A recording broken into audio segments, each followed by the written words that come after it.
नमस्कार, आप देख रहे हैं फ्रंटलाइन 24। मैं हूं आपके साथ साहिबा सिंह।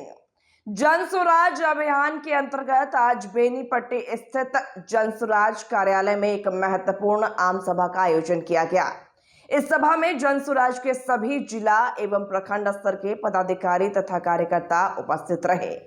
इस आम सभा का मुख्य उद्देश्य आगामी बिहार विधानसभा चुनाव 2025 की तैयारियों की समीक्षा करना और संगठन को बूथ स्तर तक मजबूत करना था। बैठक में आगामी रणनीतियों पर चर्चा की गई, जिसमें जनसंपर्क अभियान, जन चौपाल, घर घर दस्तक कार्यक्रम और युवा संवाद जैसे कार्यक्रमों को गति देने पर जोर दिया गया। आप अनुमंडल अध्यक्ष हैं और ये अनुमंडल हमेशा ये क्षेत्र जो बेनीपट्टी है वो बीजेपी का क्षेत्र माना गया है। इसमें ये जिम्मेदारी आपको कितना लग रहा है कि हम सफल हो जाएंगे? देखिए, जहाँ जहाँ बीजेपी और एनडीए का क्षेत्र रहा है वो सारे क्षेत्र बीजेपी एनडीए का इस बार गोल हो रहा है। जो केवल जातीय संगठन पर बिहार में जो राजनीति करने वाले लोग हैं, बस उनका कुछ क्षेत्र बच जाए तो बच जाए, बाकी बीजेपी एनडीए इस बार बिहार से साफ होगा। कहीं जा रहा है कहीं ना कहीं आपकी पार्टी जो है एक मुखड़ा पहले से तैयार कर दी है और ऐसी एक अनौपचारिकता दौर पे मीटिंग करती है, ये क्या सही बात है? देखिए, ये सब बिल्कुल गलत है, ये सब अफवाह है। हम लोग नीचे जन स्तर से लेकर के, जन संगठन से लेकर के हम ऊपरी स्तर तक काम कर रहे हैं। इसमें कोई दूसरा तीसरा कोई रास्ता नहीं है। सभी संभावित प्रत्याशी जो है उनमें कुछ रुझान क्या आपको किसके तरफ लग रहा है? पब्लिक का पूरा रुझान तीनों विधानसभा में बिस्फी, बेनीपट्टी और हल्लाखी, खासकर हल्लाखी और बेनीपट्टी में आपके जो संभावित प्रत्याशी हैं, हमारे जो संभावित प्रत्याशी 3 विधानसभा के हैं और बेनीपट्टी के जो प्रत्याशी हैं, चारों प्रत्याशी हैं, उसमें जो प्रशांत जी पहले से कह रहे हैं कि जनताओं के द्वारा चुने गए नेता को ही हम टिकट देंगे।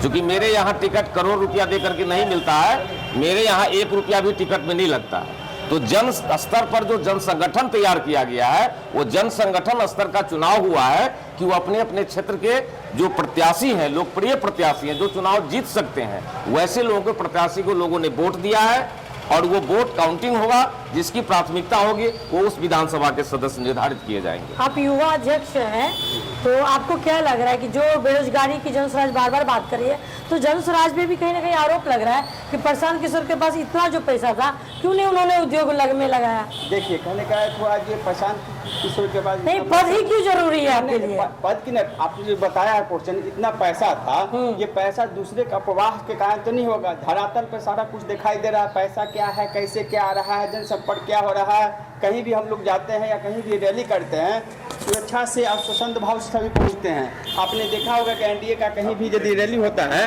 तो आपने वीडियो में ही देखा होगा 500 रुपया लेकर के जितने भी सरकारी कर्मचारी रहते हैं उनको लोड कर करके छुट्टी दे करके पहुँचता है। जबकि हम लोग का जहाँ कहीं भी रैली होता है स्वच्छंद और हर्षोल्लास उमंग रहता है कि बिहार बदलाव के लिए हम लोग कुछ न कुछ इस्बाजी करेंगे। अभी तक लोगों के पास कोई विकल्प नहीं था। अब हम तो विकल्प क्या, फर्स्ट में आकर के सबको बता रहे हैं कि एक मौका तो दीजिए। अभी हम लोग का लेटेस्ट में देखिए परिवार लाभ कार्ड चल रहा है। कहने का तो ये बनाने के बाद लोगों को हमको पूछने का हक रहेगा कि आपने हमको इलेक्शन से पहले ये कार्ड बनाया था, उसको पूर्ति कीजिए।